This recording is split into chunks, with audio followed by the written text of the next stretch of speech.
In the sweltering humidity of the summer of 1907, within a secluded and rural corner of the Missouri Ozarks, a woman emerged from the mouth of a cave that had been physically sealed and psychologically avoided for over 2 decades. She was draped in a simple white dress that seemed remarkably pristine given the surroundings.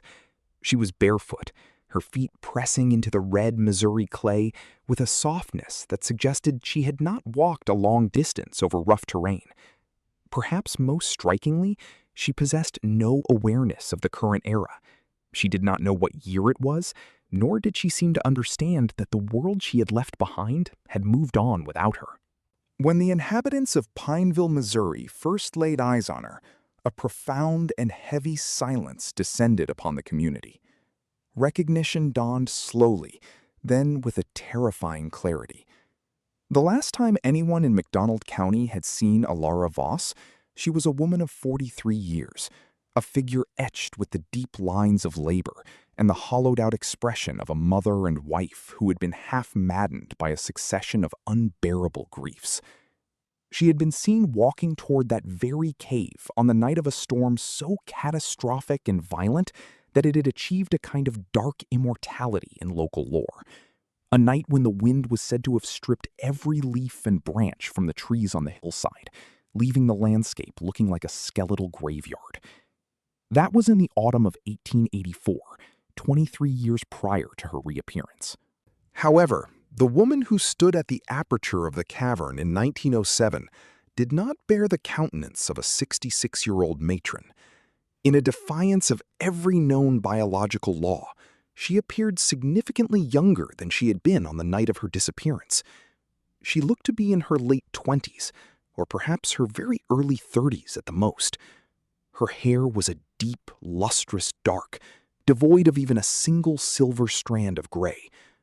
Her skin was smooth, luminous, and entirely unmarked by the scars of pox, sun, or time that characterized the faces of the frontier. Her eyes, once clouded by the fog of sorrow, were now startlingly clear, bright with an inner light, and possessed of a calm so absolute it bordered on the supernatural. Within the subsequent 2 years, as documented in the meticulous and increasingly bewildered accounts of 3 local physicians, her physical state continued to undergo a radical transformation. She was not merely maintaining her youth, she was actively reversing in age. By the year 1909, she appeared to be a young woman of no more than 20 years. One of these medical men, a Dr. Caleb Marsh, recorded his observations in a series of letters to a professional colleague in St. Louis. In these writings, Marsh confessed that he possessed no medical or scientific framework capable of explaining the phenomena he was witnessing. He noted that the woman's cellular presentation, as far as the rudimentary diagnostic tools of the early 20th century could measure it, seemed to be operating in a temporal direction entirely contrary to the rest of the human race. Then, in the crisp autumn of 1909, Alara Voss simply walked back into the rolling, ancient hills of the Ozarks and vanished from the sight of man forever. This is the narrative that the official history books, curated by institutional gatekeepers and smoothed over by the passage of time, have never permitted you to hear. To truly comprehend the enigma of Alara Voss, one cannot begin at the cave's mouth in 1907. To understand the what and the how of her transformation, one must first understand the world from which she emerged, a world that differs fundamentally from the one we have been conditioned to believe existed in the late 19th century. The Ozark region of Missouri, during the latter half of the 1800s, occupied a peculiar and somewhat liminal space in the American narrative. In the official records, it was depicted as a rugged frontier, a land of isolation, inhabited by subsistence farmers, hunters, and small-town tradesmen who lived lives of quiet toil, largely disconnected from the roaring industrial engine that was then transforming the eastern seaboard and the Great Lakes. This is the sanitized, pioneer version of the Ozarks that has been enshrined in textbooks. Yet there exists a parallel record, a shadow history, documented in the frantic letters of surveyors, the detailed journals of passing naturalists, and the reports of missionaries who traversed the region between 1840 and 1880. In this alternative documentation, the Ozarks were described as something far more mysterious. They were a landscape where older structures persisted in the deep hollows, where certain stone buildings, inexplicable roads, and massive megalithic formations existed that defied the explanations of the settlers.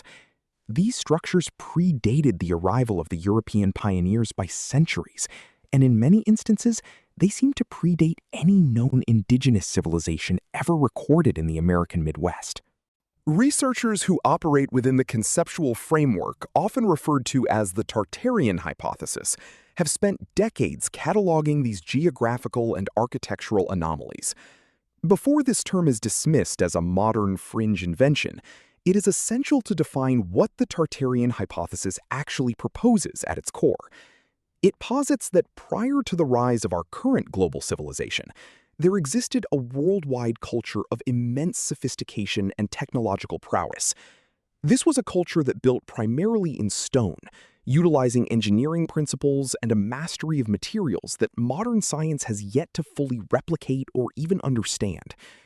This lost civilization possessed a profound grasp of energy, the vibrational properties of architecture, and the electromagnetic nature of the Earth itself.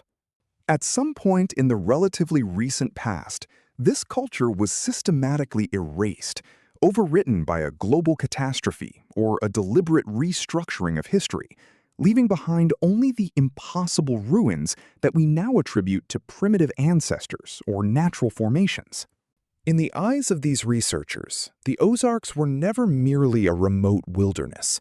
Instead, they were a boundary zone, or a pocket of preservation, where the remnants of this antediluvian world lingered far longer than they did in the more densely populated urban centers of the East. The vast and labyrinthine cave systems of the Missouri and Arkansas hills, in particular, serve as a focal point for this study. Serious geologists who have dared to look beyond the standard models of karst topography have noted anomalies within these caves that do not fit the narrative of slow water erosion. Chambers that exhibit perfect geometric regularity, passages that appear to have been laser-cut or vitrified, and stone surfaces bearing markings that neither modern archaeology nor mainstream anthropology can categorize. The specific cave that Alara Voss entered in 1884 was known among the oldest families of McDonald County as the Hollow of the White Lady. This appellation was not a result of Alara's disappearance. Rather, the name had been attached to the site for generations. Oral histories collected by the folklorist Harriet Stokes in the 1920s tracked the name back to the earliest years of the 19th century, which was as far back as the collective memory of the white settler families reached. Whatever the indigenous peoples or the builders who came before them called the site remains lost to the ether of time. However, the name is far from incidental. The Tartarian research community has meticulously documented dozens of locations across the globe, spanning North America, the rugged steppes of Central Asia, and the mountains of Europe, that carry some variation of the White Lady or Lady in White designation. These sites are almost universally associated with caves, thermal springs, or specific subterranean chambers. In the accounts attached to these disparate locations, a recurring pattern emerges. Individuals who enter these spaces report altered states of consciousness, the warping of time, and profound physical alterations. The reversal of the aging process is a theme that appears with startling frequency in at least 7 distinct folklore traditions across 3 continents. This is not a coincidence of imagination. It is a cross-cultural record of a specific physical phenomenon tied to specific locations. Alara Voss entered this world in 1841 in a modest settlement near what would become Pineville. Her father was a German immigrant, a man of the earth who had moved to the Ozarks in the 1830s with dreams of discovering silver or lead.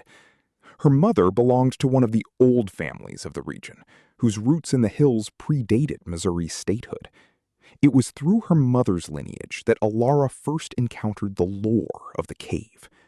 Her mother spoke of the Hollow of the White Lady, not with the campfire spookiness of a ghost story, but with a somber religious reverence. She taught Alara that the cave was an anchor to a world older than humanity, that it was a conduit connected to the deep energies of the earth and the celestial movements above. She warned that the women of their line had a specific sensitivity to the place, and while it was never to be entered lightly or out of mere curiosity, for those who sought it in a state of profound need or at a specific alignment of time, the cave could perform wonders that the modern world had forgotten were possible. By 1884, Alara was a woman who had been hollowed out by the relentless attrition of frontier life. Within a span of just 4 years, she had buried her entire family. A virulent fever had claimed one child. A horrific accident involving a runaway plow had taken the second. Her husband had succumbed to a slow, agonizing wasting disease of the chest, something the local country doctor could neither diagnose nor treat. By that fateful autumn, Alara Voss was a woman standing on the precipice of total psychological collapse, having lost every anchor that tethered her to the mortal world. The storm that broke over Pineville on the night of October 14, 1884, remains a benchmark of atmospheric violence in the region. Contemporary accounts describe lightning that did not merely flash, but seemed to pour from the sky, leaving scorched, vitrified circles in the soil. The thunder was a continuous, bone-shaking roar that lasted for 4 hours without reprieve. It was during the height of this electrical madness that Alara was seen by several neighbors. She was walking toward the hills, barefoot and clad only in her white Sunday dress, seemingly oblivious to the torrential rain and the freezing wind. Those who tried to follow her reported that the electrical activity around the hollow was so intense, with balls of blue fire rolling across the ground, that they were forced to retreat for their own survival. When the sun rose on a devastated landscape the next morning, Alara was gone. A search party eventually reached the mouth of the cave. They found that within 40 feet of the entrance, the passage appeared to terminate in a solid, seamless wall of limestone. There were no signs of a struggle, no scraps of white fabric, and no footprints on the stone floor beyond the initial mud of the entrance. The community, hardened by the frequent tragedies of the era, assumed she had crawled into some unreachable crevice to die. They placed a small stone marker near the entrance, and the story of Alara Voss began its slow transition from news to local legend. For 23 years, Alara remained within that subterranean silence. What occurred during those decades is a matter of intense speculation among those who study the intersection of Tartarian history and alternative physics. We can only piece together the truth by looking at the evidence that remains, the medical anomalies, the architectural clues, and the mounting data suggesting that certain nodes on the Earth's surface operate under laws that the scientific establishment has spent a century suppressing. A primary pillar of the Tartarian hypothesis is the concept of resonance architecture. The theory suggests that the prior civilization understood that stone, specifically stone with high quartz content or specific crystalline structures, could be arranged to interact with the Earth's natural electromagnetic field. We know, through modern science, the existence of Schumann resonances, the global electromagnetic resonances excited by lightning discharges in the cavity formed by the Earth's surface and the ionosphere. Tartarian researchers argue that the ancients, who were perhaps not so ancient, built structures designed to focus and amplify these frequencies. These underground chambers, like the one Alara stumbled into, functioned as bioresonant environments, where the standard entropic decay of biological organisms could be halted or even reversed. Dr. Caleb Marsh, the physician who attended to Alara upon her return, left behind a collection of letters that offer a clinical window into this impossibility. These documents were kept in private family archives until the 1980s, when they were partially transcribed by a historical society in Joplin. While most of Marsh's correspondence concerns the mundane ailments of a country practice, the letters concerning Alara Voss are tinged with a palpable sense of professional crisis. In his first letter from September 1907, Marsh details his initial physical examination.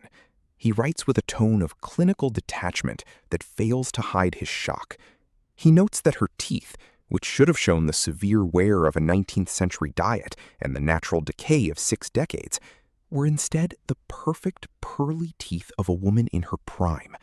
He describes her hair as having the texture and pigment of a girl, with no evidence of the graying he had seen on her 23 years prior. He notes that the calluses and sun damage typical of a farm woman's hands had vanished, replaced by skin that was soft as a babe's and remarkably resilient. By early 1908, Marsh's letters become more urgent. He reports that Alara's de-aging was not a static event, but an ongoing process. He began tracking her vitals with an almost obsessive precision. He found that her vision was improving beyond the human norm, her lung capacity was increasing, and her joints showed a total absence of the crepitus or inflammation expected in someone of her chronological age. He writes, "I am a man of science, yet I find myself standing before a living miracle that mocks every book on my shelf. She is retreating through time, and I am powerless to explain the mechanism of her journey." One of the most famous excerpts from Marsh's letters, written in late 1908, captures a conversation with Alara that has haunted researchers for decades. Marsh had asked her if she was afraid of the changes occurring in her body. He recorded her response thusly: "She does not seem frightened of what is happening to her. When I attempt to discuss it, she becomes very still and very quiet, and she says that it is the undoing of what should not have been done in the first place. I do not know what she means."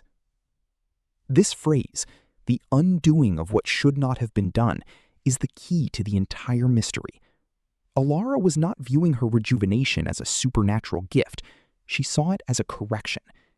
In her view, and perhaps in the view of the builders of the cave, the process of aging and the accumulation of trauma was the error, and the chamber was merely restoring the biological system to its intended perfect state.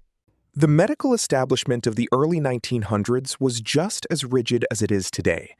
Marsh mentioned in his letters that he consulted with 2 other physicians, including a Dr. P from St. Louis. They agreed that the case was genuine, yet they also agreed that to publish their findings in a medical journal would be professional suicide. Without a theory to support the observation would be labeled a fraud. This is how the most significant discoveries in human history are lost, not through grand conspiracies of silence, but through the mundane fear of being laughed at by one's peers. During her 2-year respite in Pineville, Alara lived on the fringes of the community. She was described by those who knew her as possessing a terrifying serenity. She wasn't cold, but she seemed to exist on a different frequency than the people around her. She spent her days tending a small garden, and her nights, according to some neighbors, sitting on her porch and staring at the stars with an expression of intense recognition. She eventually shared fragments of her experience within the cave with a few trusted individuals. These accounts, collected decades later by James Calloway, describe a subterranean world that defies geological reality. She spoke of chambers where the walls were not of rock, but of something that looked like rock, yet felt like silk. She described a pervasive, low-frequency hum that vibrated in her marrow, a sound she called the song of the world's heart. Most intriguingly, she described the Cathedral of Light. This was a chamber deep within the earth, where the very air seemed to glow with a soft, sourceless luminescence. In this place, Alara claimed that time did not merely slow down, it ceased to exist as a linear progression. She described standing in the center of this chamber and seeing her life not as a series of events, but as a single, static map. She saw the deaths of her children and husband, not as endings, but as shadows on the stone that could be wiped away. It was in this state of total stillness that her body began to reorganize itself, shedding the decades of sorrow and physical decay as if they were nothing more than a coat of dust. The Tartarian framework provides the only logical context for these descriptions. The luminosity she saw is consistent with luminous stone or cold light technologies attributed to the previous civilization, a form of bioluminescent or electromagnetic lighting integrated into the architecture itself. The song she heard is the acoustic signature of a resonance chamber designed to oscillate at the precise frequency of cellular regeneration. Alara also hinted at others who dwelt in the stillness. She did not describe them as ghosts or aliens, but as the keepers.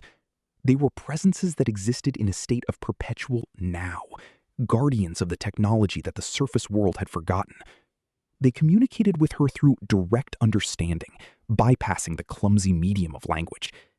They told her that the world above was entering a long winter of forgetting, and that the structures were being sealed to protect them from the coming era of materialism and destruction.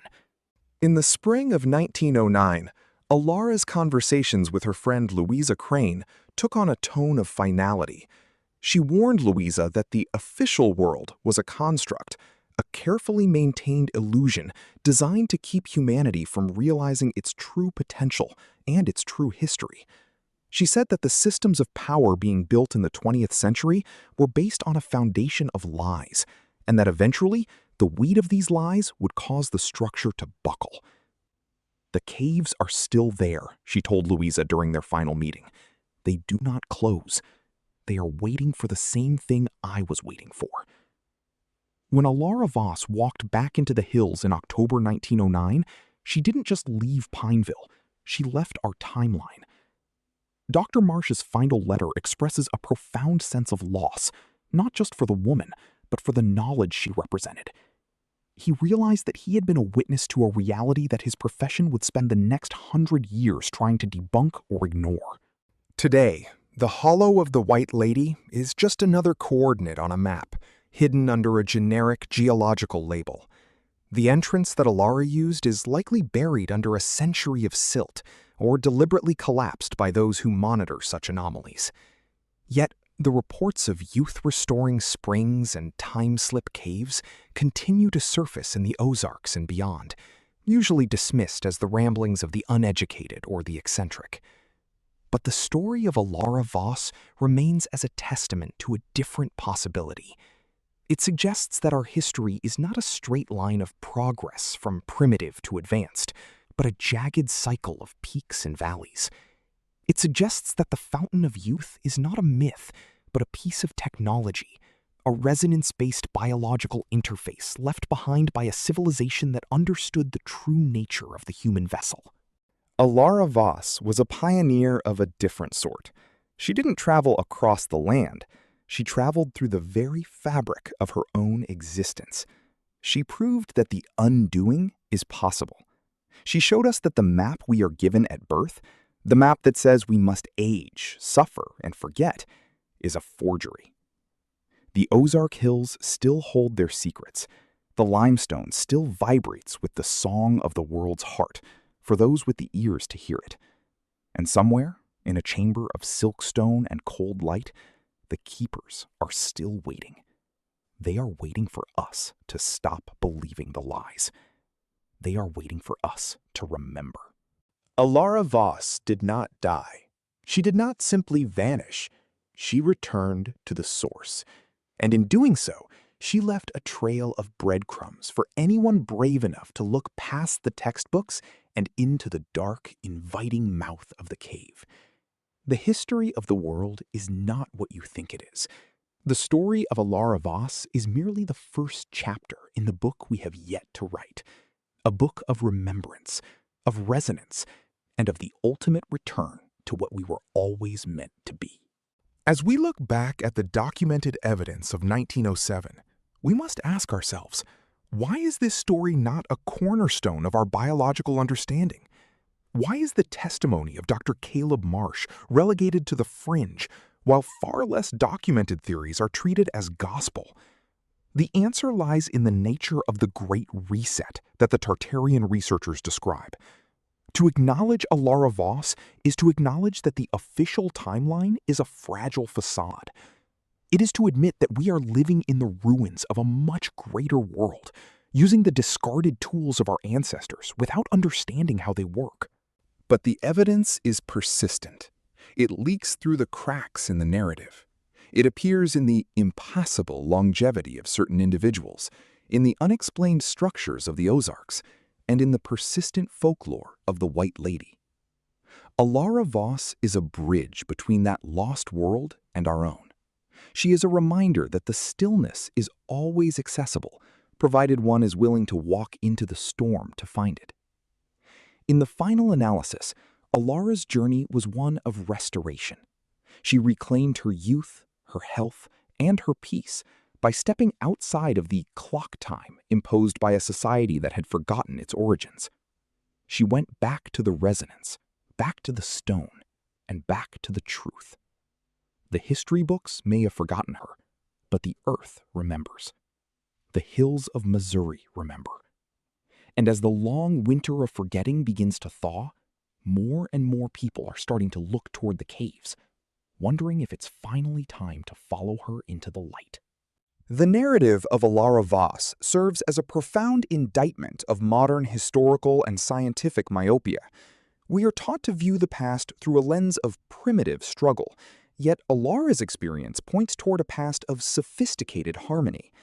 The Tartarian hypothesis suggests that the global architecture of the pre-19th century world, the star forts, the massive cathedrals with their organ resonance systems, and the vast subterranean networks were all part of a unified energetic grid. The Ozark caves were natural nodes in this grid, augmented by the builders to serve as centers of healing and temporal stabilization. When Alara entered the cave in 1884, she was effectively entering a maintenance bay for the human biological system. The extreme electrical activity of the 1884 storm likely jump-started the dormant resonance systems within the cave, creating the conditions necessary for her transformation. This would explain why the phenomenon is not a daily occurrence.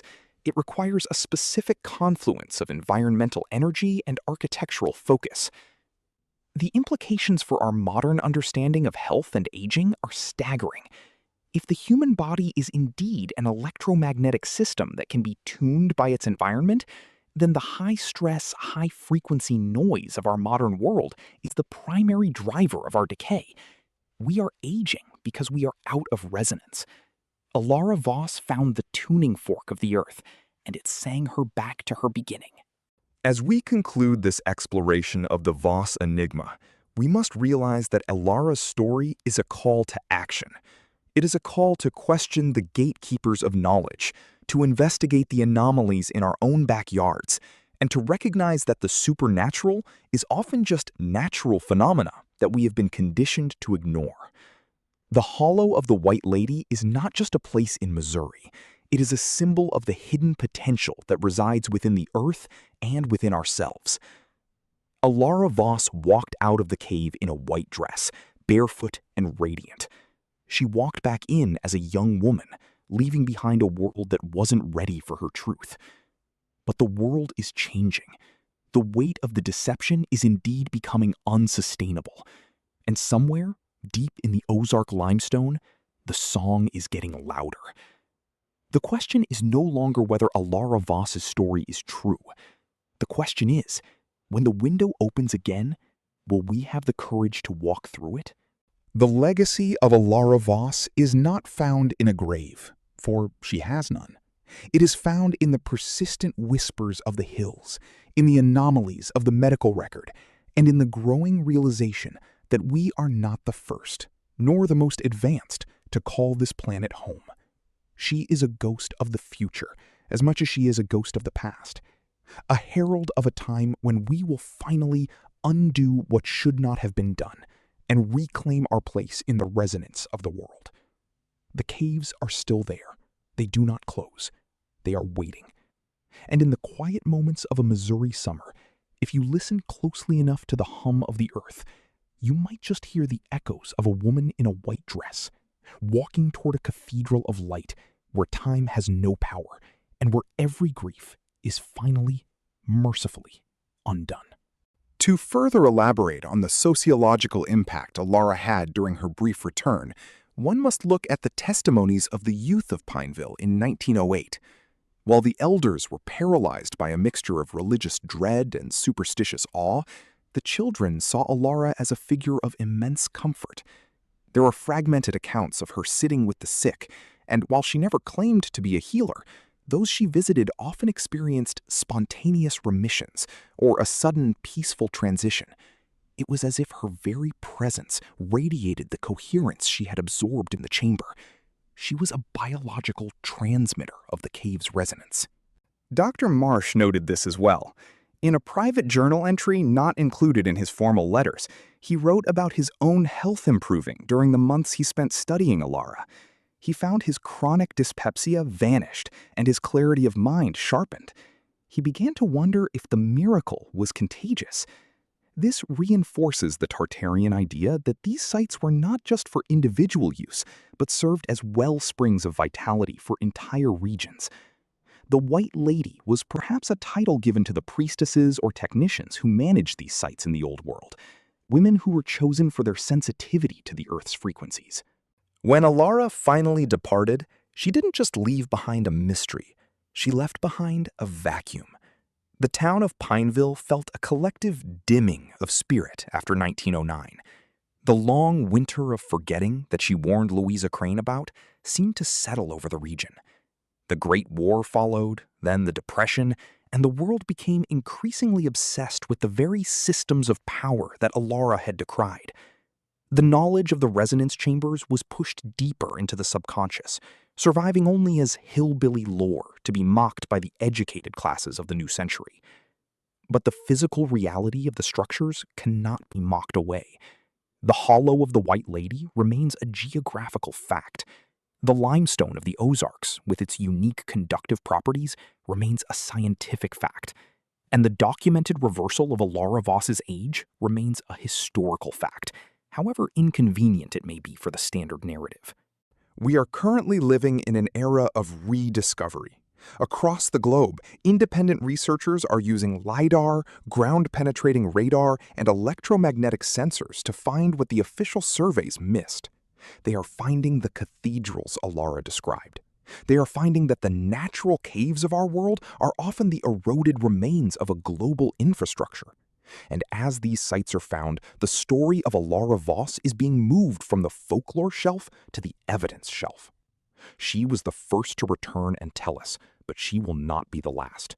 The process of undoing has already begun. Every time someone chooses to look at the world with their own eyes rather than through the lens of the official map, they are following in Alara's footsteps.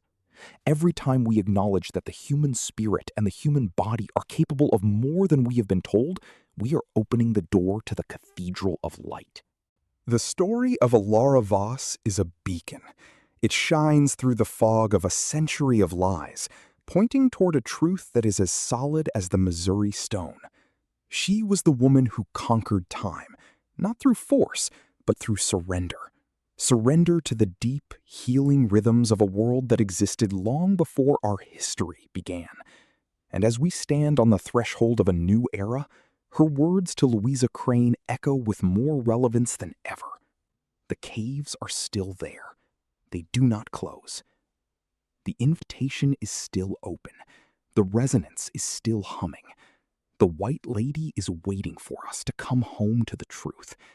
And in that truth, we will find that we are not old, we are not broken, and we are certainly not alone. We are simply waiting for the undoing to begin.